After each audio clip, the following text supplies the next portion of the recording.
વિવેકાનંદનું મૂળ નામ નરેન્દ્રનાથ હતું. તેમનો જન્મ કોલકાતાના કાયસ્થ કુટુંબમાં 12 જાન્યુઆરી 1863ના રોજ થયો હતો. તેમના પિતાનું નામ વિશ્વનાથ દત્ત અને તેમની માતાનું નામ ભુવનેશ્વરી હતું. નરેન્દ્રનાથ ખૂબ જ રૂપાળા હતા. ગોળ ફરાવદાર ચહેરો, મોટી તેજસ્વી આંખો, તંદુરસ્ત શરીર અને મધુર અવાજ એ તેમની ઓળખ. નરેન્દ્રનાથને વાંચવાનો ખૂબ જ શોખ હતો. તેઓની યાદશક્તિ પણ અદ્ભુત હતી.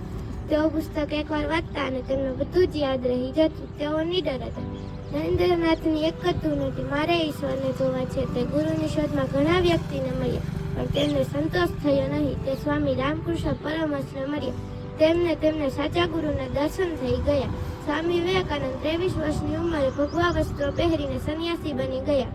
સ્વામી રામકૃષ્ણ પરમહંસે તેમને વિવેકાનંદ નામ આપ્યું.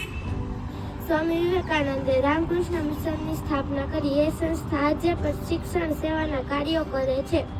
સ્વામી વિવેકાનંદ કોઈનું દુઃખ ન જોઈ શકતા અને કોઈની તકલીફ પણ ન જોઈ શકતા. તે ઘણી વખત ઉશ્કેરાટમાં આવી જતા. જ્યારે તેમની માતા એક રામબાણ ઉપાય કરતા. તે નરેન્દ્રનાથના માથા પર ઠંડુ પાણી રેડતા અને કાનમાં શિવનું નામ બોલતા. સ્વામીજીએ યુવાનોને સૂત્ર આપ્યું હતું કે ઉઠો, જાગો અને ધ્યેય પ્રાપ્તિ સુધી માંડ્યા રહો. સ્વામીજી 39 વર્ષની નાની ઉંમરે અવસાન પામ્યા. તેઓ એક સાચા દેશભક્ત હતા.